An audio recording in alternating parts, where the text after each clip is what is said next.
araw natunghayan natin ang paghahain ng kandidatura sa national at local positions. Kapansin-pansing marami ang kumakandidatong magkapatid, magnanay o magkamag-anak. Kaya naman sabi ng isang political science professor, ibang klase ang political dynasty ngayon. Nasa frontline ng balitang yan, si Ria Fernandez. Lea Roset, Buds Osorio. Ayan. Patindi talaga ng patindi ang political dynasty. Grabe.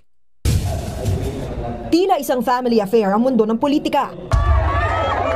Nandiyan ang mga Duterte sa Davao City. Pare-parehong kumakandidato si dating Pangulong Rodrigo Duterte at 4 pa niyang kaanak. At syempre, ang mga Marcos sa Ilocos Norte at sa national possessions. Nagpapalitan naman ng pwesto ang mag-inang Cynthia at Camille Villar. Gayon din ang Marcy at Maan Teodoro ng Marikina. Sa Batangas naman, ang mag-iinang Vilma Santos Recto, Luis Manzano at Ryan Recto ang gustong magkaposisyon at marami pang iba. Ayon kay Dr. Dennis Coronacion, chairperson ng UST Department of Political Science, hindi na bago ang mga political dynasty. Samantalang dati, naalala ko pa nun eh.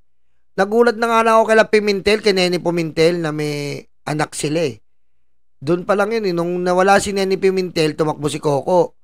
Nung wala yung anak ni Ople, tumakbo yung anak. Ganun lang dati eh. Ganun lang eh. Hinihintay matapos eh. Diba? Dati ganun lang eh. Hinihintay nilang matapos yung isa. Ngayon hindi, lantaran na eh. Naalala niyo yun? Hello, Ma'am Swani. Hello po, Ma'am Swani. Diba? Miriam Henry, Alfonso Ines, Arlinda Balan sa Carlarus. Pero ibang klase raw ngayon na sabay-sabay nilang inaasinta ang mga elective position. Totoo eh. Naalala ko yung mga studies na ginawa ng grupo ni Ateneo School of Government, former Dean Mendoza. Pag may mga dominant political dynasties sa mga localities, mas talamak yung corruption, yung mga kickbacks, and other activities. Dagdag pa ni Coronacion, importante sa mga tradisyonal na political families na bakura ng kanilang baluarte. Pero iba raw ang political base ngayon ng mga Tulfo na maituturing na emerging political dynasty. Sa kasalukuyan, Senador Serafi Tulfo, habang nasa kamara ang misis at anak niya, pati ang kapatid na si Erwin na isa ring senatorial aspirant. Yung kay Tulfo, ang dami nila, no? Yung kay Tulfo, 3 sila magkakapatid, pera pa yung mga anak. Grabe, ang dami. Team Celeste. INC sa tingin mo, Binay ang nagsimula? Binay tsaka Estrada? Binay tsaka Estrada ba? Binay, Estrada. Teka lang ha. Hindi. Feeling ko Hindi ba mga Aquino? Ha? Hindi ba mga Aquino ba? Marcos din ba? Isipin natin. Bems TV.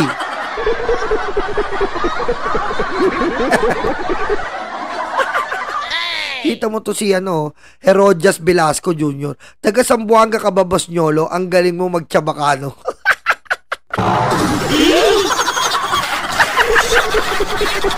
Lolo! Anong magaling magtsabakano?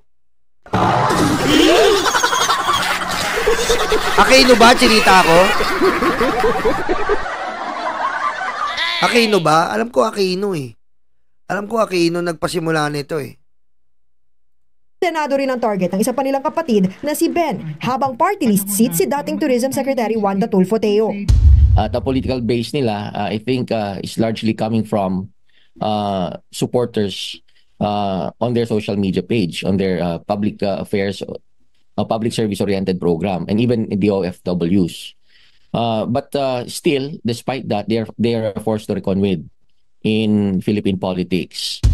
Sa kabilang banda, kapansin-pansin na nagsasabong-sabong din pati ang mga galing sa iisang political clan. Gaya na lang ng mga Binay ng Makati City na nagugat sa sibling rivalry ni na Junjun at Abby. At sa susunod na taon, tatapatan naman ng kanilang ate na si Nancy ang mister ni Abby sa pagkaalkalde. May family issue rin daw ngayon ng mga Cayetano ng Taguig. Kaya sina Mayor Lani at Senator Alan Peter, si Ading Cruz at hindi ang bayaw na si Lino ang sinuportahan sa pagkakongresista ng Taguig Pateros 1st District. Ayon kay Lino, karapatan yan ng kanyang kapatid. Hindi naman idinetalya ni Mayor Lani ang dahilan niya sa pagsuporta kay Cruz. Ang mga ganyan yan pa, rebellia. Rebellia. Yan talaga, yan, rebellia. Ayan yun, yung Revilla. Kaso hindi lang kasi yung mga artista hindi rin mga artista, marami pa Sa mga probinsya talaga ang nagkakaanuhan ng political dynasty talaga 'Di ba? Ano sabi nito? El Papa de Bomba, Why Mama de Cama, 3 beses birada. El Papa pagod na. Mama gusto isa pa. El Papa takas na porque lambot na. Puti ka. Hoy! Josephine! Ikaw! Ang aga-aga po, meron ka pa El Papa ni Kama ni Mama.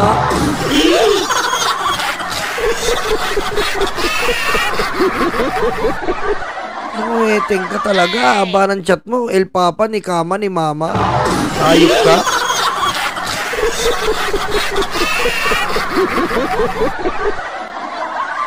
Ang sa pamilya, posible raw na maging dahilan para mawala ang amor ng supporters Bobby kay Gascon. Dr. Froilan Calilong na isa ring political strategist.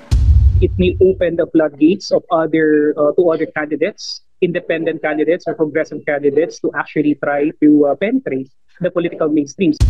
Giit ni Calilong at Coronasyon, dapat maging mapanuri sa pagboto at huwag magpadala sa kung sinong sikat. Nagbabalita mula sa Frontline, Ria Fernandez, News 5. O yan, diretso natin dito kay Pangulong BBM. Sa pagharap ni Pangulong Ferdinand Marcos Jr. sa mga lider ng Association of Southeast Asian Nations o ASEAN, binigyang din ito ang kahalagahan pagsunod sa rule of law at United Nations Convention on the Law of the Sea o UNCLOS. Ayan, si amin ni Adventures. Dito sa amin, lapo-lapo, mag-anak, ama, ina-anak. Ayun nga Di ba?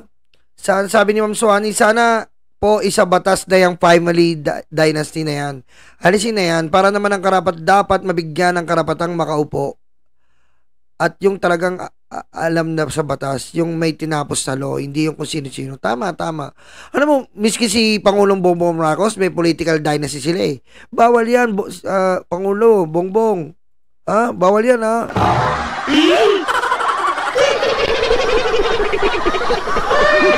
Hindi, totoo, alam yan ng tito ko. Sinasabihan ko na yan, tito, bawal yung ginagawa natin. Kailangan bago ka magpaalam sa Panguluhan, ipatupad mo na yung political dynasty. Tanggalin nyo na yan.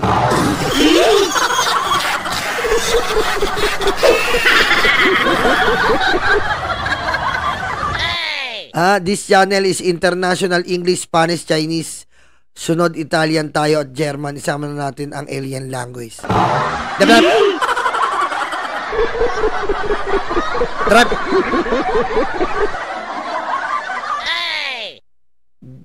Dibirabarat tap. Bibip. Dat. Ibibibibibibib.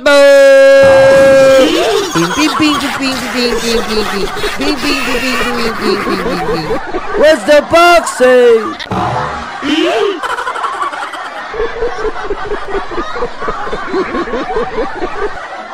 Ano sabi? Malabo na mangyari yan kasi hindi nila maapektuhan dyan. Pero wala, umaasa pa rin tayo. We're hoping that this political dynasty law will be pursued because this is one factor that the corruption in the government will really die, will really gone. Because political dynasty for me is a really big problem to our government system because this destroys the credibility and the authenticity of the said political people. Because if you have the political dynasty in the government, the trust and the influence is really abused. Always remember, okay, blood is thicker than PGH.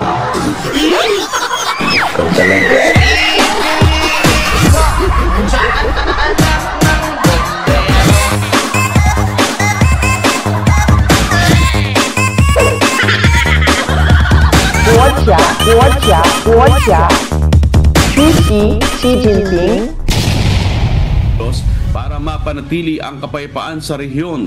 Inihayag ito ng Pangulo bagamat hindi niya partikular na binanggit ang nagpapatuloy na agresyon ng China laban sa Pilipinas sa pinag-aagawang teritoryo sa West Philippine Sea. No, I didn't specify the details, but it is just the general principle of the adherence to the rule of law and the UNCLOS. And just as a general thing, we'll have a chance to get into more detail maybe in the next couple of days. Kasama rin sa mga napag-usapan sa iba pang pagpupulong sa ASEAN Summit ang tungkol sa digital economy, climate change at ang pagpapalakas ng ekonomiya ng mga bansa kung saan muling nag-imbita ang Pangulo ng mga mamumuhunan sa Pilipinas. O yan na, pare. Aminado ang PNP criminal. Pare Kabandag, hello pare. Hello. Ayan na, yan ang kagandahan kay BBM. Talagang hindi niya binabali yung salita niya about UNCLOS, about West Philippine Sea, sa atin ang West Philippine Sea. Hello Tamura, Miss Calderon, Lea Rosette, ayan na, di ba? Kaya doon ako bilib kay BBM eh. Diretso natin dito. Ang pagpapanatili ng kapayapaan sa rehiyon ang kabilang sa binigyan diin ni Pangulong Ferdinand Marcos Jr. sa naganap na mga pagpupulong ng ASEAN leaders sa Lao PDR. Sa ambush interview, sinabi ni Pangulong Marcos na binigyan diin niya ang pagsunod sa rule of law at United Nations Convention on the Law of the Sea o UNCLOS. Ito ay sa gitna ng patuloy na tensyon sa West Philippine Sea. No, I didn't specify. Alam nyo, tama yung sinasabi ni BBM eh. Alam nyo, ang kailangan kasi natin dito, suportahan natin ang ating Pangulo regarding West Philippine Sea. Hindi ang nangyayari, nakakagulat po ito. Sa modernong panahon natin ngayon, may mga Pilipino na sumusuporta na ang China ang may-ari ng West Philippine Sea. Eh, ito na po siguro ang sinasabi ni Jose Rizal. Diba? Mga malalansang isda. Diba? Eh, sabi nila sa Jose Rizal, diba?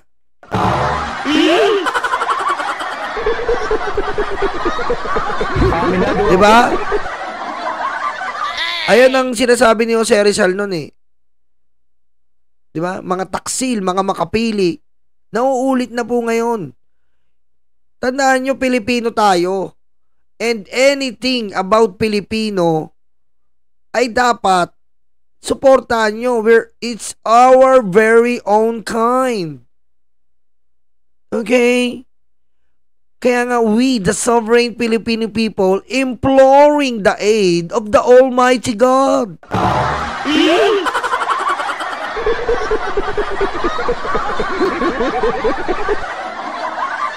Kayong mga hayop kayo, demonyo kayo, mga modern makapili kayo, ang kakapal ng mukha nyo para gawin nyo at kampihan yung China. At sinisiraan nyo pa ang ating mga Philippine Coast Guard, sinisiraan nyo pa ang ating Pangulo ukol dyan sa West Philippine Sea.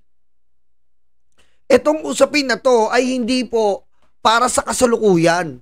Ang usapin po na to ay ang kapakinabangan nito ay para sa mga future ng ating salinlahi. Dahil ito po ay pananakop ng ating teritoryo. At pag nasakop po ang ating teritoryo, ang nasakop po ang ating soberanya at na-damage po ang ating kaserinlan, kawawa po ang ating salinlahi. Baka wala na po silang abutan na Pilipinas kung mahal. Dahil sinasakop na tayo ng mga animal na Chino na gurapang, sugapa at kaindik-indik ang kapal ng muka na China.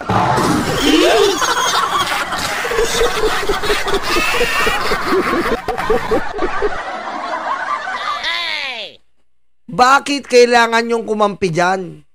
Tayo ay Pilipino, mga animal. Nakatira ka sa Pilipinas, yan ang dapat kampihan mo. Hindi yung kakampi kayo sa China. Tandaan nyo, kahit bato-bato yan, kahit ano pa yan, basta sakop ng Pilipinas, sa atin yan. Hindi nyo to ramdam ngayon, pero sa mga susunod na mga panahon, ito ay magiging kapikipakinabang sa ating mga salinlahi, mga animal. Ang PNP Criminal Investigation and Detection Group o CIDG na nahihirapan silang matuntun si dating presidential spokesperson Harry Roque na may contempt at detention order kaugnay ng Philippine Offshore Gaming Operator o POGO investigations. Ayon sa nagpagsalita ng PNP CIDG, tila lagi nakakaiwas si Roque tuwing malapit na siyang dakpin. Gayunman, mayroon nang umano sila nga madulas talaga si Roque, ha. Malakas sa petroleum jelly, ha. Madulas, ha. Madulas ka, Roque, ha. Madulas. Tandaan mo, ano man dulas mo, yari ka pa rin. Mahahanap at mahahanap ka pa rin ng batas. Kahit sa ka magtagong baklita ka, ha? Makikita at makikita ka, baklita. Tandaan mo yan. Okay? malakas na lead kung nasaan siya at posibleng aniya itong lumipat mula roon patungo sa ibang lugar. Bagamat walang hold departure order, ay inilagay na si Atty. Roque sa watch list ng Bureau of Immigration. Sinabi ni Interior Secretary John Vic Remulla na hindi tinuturing na pugante si Roque, ngunit kailangan pa rin nitong harapin ang mga alegasyong binabato sa kanya. Ayan na, talagang madulas po si Roque, ha? Naglalaway.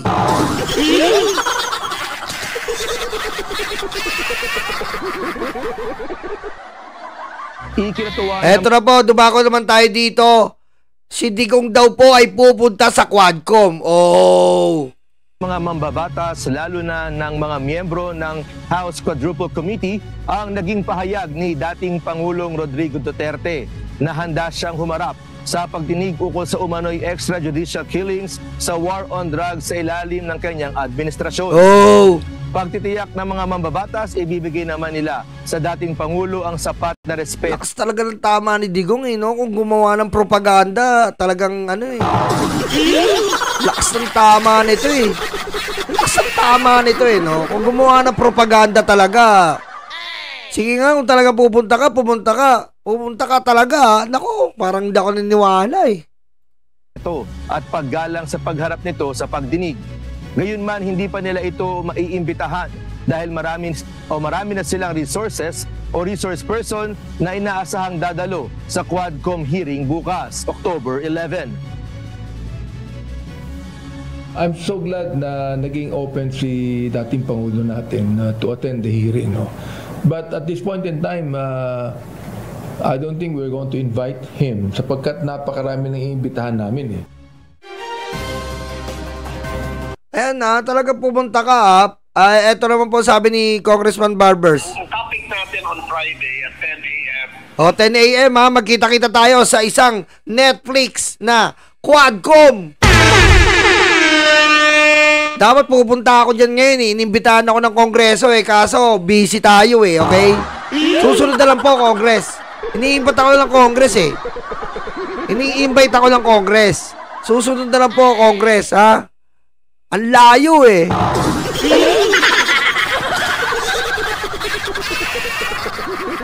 Layo. Sandigan Bayan. Susunod na lang ako pupunta, Congress, ha? Ha? Sinabi ko na kay Tita Luistro na hindi ako makakapunta. Sorry, Tita. See you next time. Okay? Para marasapap natin itong EJK. Kasi, yun nga, sunod-sunod lumalabas kasi mga witnesses, no?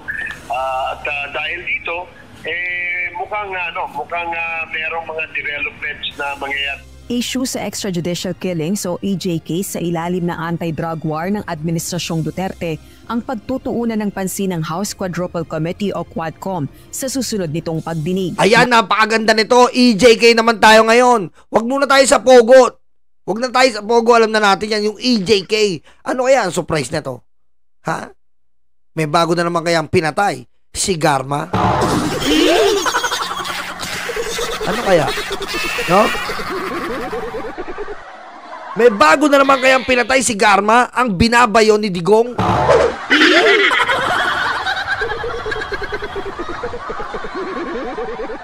Diba?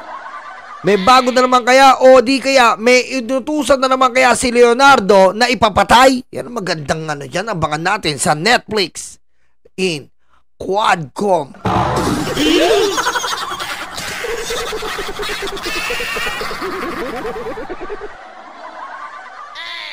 Diba? Kaya exciting to ha. Sino kaya? May bago na naman kaya surprise? Sino? Sa tingin nyo, sa tingin nyo, kayo mga libag, meron pa ba tayong surprise? Sa tingin ko, tingin nyo, sino ang pwedeng maging surprise dyan? Na ipatawag. Kayo, magbigay nga kayo ng clue. Magbigay kayo ng clue. Sige nga.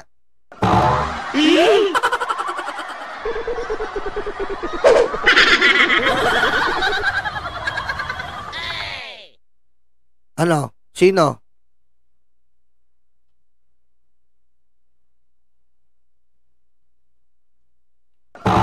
Wala kayo maisip? Ha? Wala kayo maisip? Ako meron eh. Ang naiisip ko kasi, baka ipatawag dyan yung sa ini-sniper na mayor sa Batangas. Ayun kasi controversial yun eh. Diba? Yung in-sniper na mayor sa Batangas. Unresolved pa yun eh. Unresolved. Diba? Unresolved. Yun pa. Yun ang inaabangan ko. Baka ipatawag yun. Yung unresolved crime na yun. Diba? Kasi ginulat tayo sa iba't iba. Baka ito unresolved. Ginulat na tayo kay Mabilog. Ginulat na tayo dito. Ito naman isang ano na to. Teka, chat ko nga si Tita. Chat ko si Tita Luistro kung sino. Nakatakda ang ikawalong public hearing ng Quadcom sa Biyernes, October 11. Natuwa ang Quadcom sa pahayag ni dating Pangulong Rodrigo Duterte na handa itong dumalo sa pagdinig kung maiimbitahan sa umano'y kaugnayan nito sa extrajudicial killings o EJ case sa anti-drug war ng kanyang administrasyon. Ayon sa mga mambabatas, hindi nila inaasahan ang gagawing pagharap ng dating presidente sa pagdinig. I'm so glad na naging open si dating Pangulo natin to attend the hearing. No? But at this point in time... Ayun, Mayor Halili. Pero feeling ko, ewan ko hindi ako naniniwala kay Digong na pupunta eh. Ewan ko lang para sa akin para sa akin ko. Hindi ako naniniwala na papupunta yan si Digong. Ayan pa, napaka-demonyo niyan.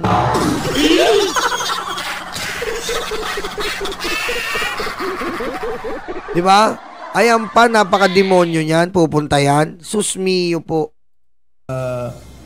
I don't think we're going to invite him sapagkat napakarami ng iimbitahan namin eh. Although kasi itong ating mga list of invited resource persons for Friday, ito ay naisip na namin nung I think kung di ako nagkakamali about a week ago.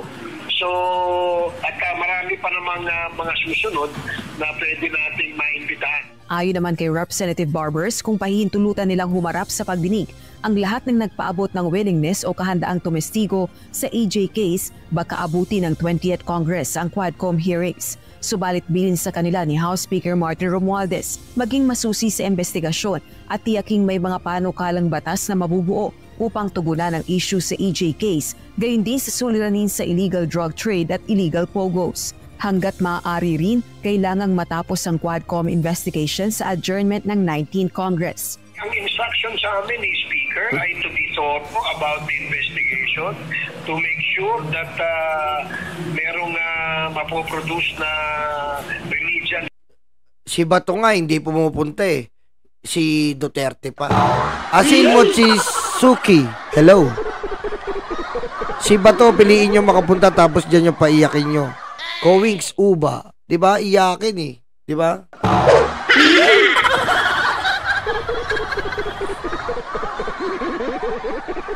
Wonder Woman, si Bato ang dadalaw para sigaw-sigawan rin siya. Grabe no. Ay, kipin nyo lang. Nung gigigil parang tanga.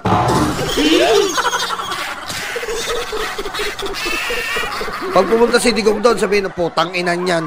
Putang inang tanong yan. Gaganon lang yan. Putang inang tanong yan. Green Day. Romnet Alcantara. Hello, hello, hello. Diba? Sabi niya, putang inang tanong nyo. legislation. Siyempre, kung kayanin na matapos ito bago umabot sa adjournment naman ng Congress. Samantala, ayon kay Congressman Barbers, nakakita na umano ng probable cause ang Department of Justice upang magsampa ng kaso laban kina dating Philippine Charity Sweepstakes Office General Manager Royina Garma Patay! at National Police Commissioner Edilberto Leonardo. Patay na! Tapos nandun si Garma, no? Nandun si Garma. Tapos nandun si Digong umaten. Hello, Garma. I miss you. Wow!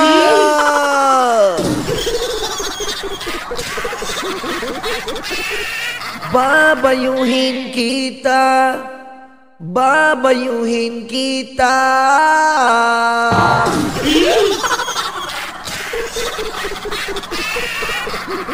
Sabihin ni Digong doon, oh. Babe, namimiss ko na yung tibak mong camouflage. No? Lace Classic. Alvin TV channel. Babe, namimiss ko na yung tibak mong camouflage, babe.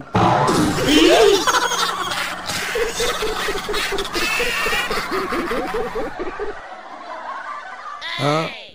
Namimiss ko na. Tsaka yung tambiolo. Yung tinatali mo ko, tas umiikot-ikot.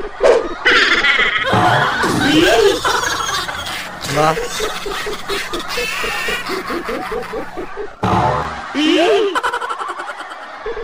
Kaugnay ito ng pagpaslang kay dating PCSO Board Secretary Attorney Wesley Barayuga noong 2020. I think the DOJ has already found... Ayan na, magkakaso na po. Sabi ko nga sa inyo, tama yung sinabi po ni Congressman Luistro sa ating one-on-one interview. Tama po yung interview natin na sinabi niya na kakasuhan po talaga si Garma at Leonardo. Kasi nga po, kitang-kita at overwhelming po ang ebidensya laban sa pagpatay kay Wesley Barayuga na isang mabuting empleyado po ng PCSO. Kaya po napakasama po talaga ng dalawang ito, Garma at Leonardo, na nagre-report direkta kay Rodrigo Duterte.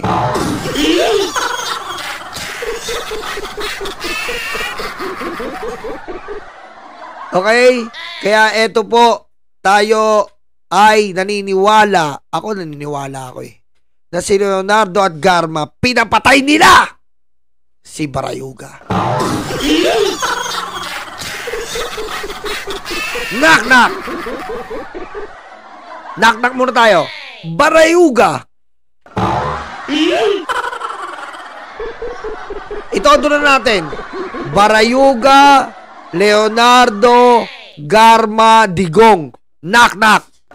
Inabahan ko na!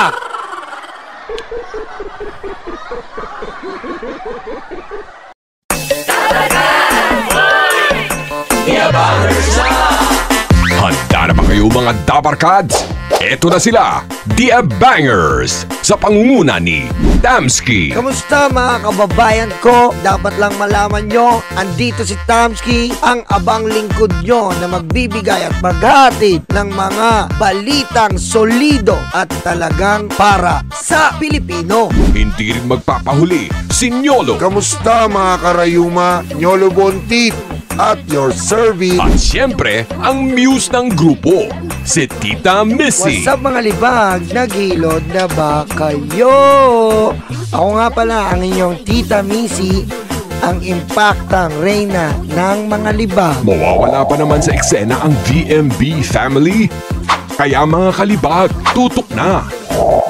The Bangers.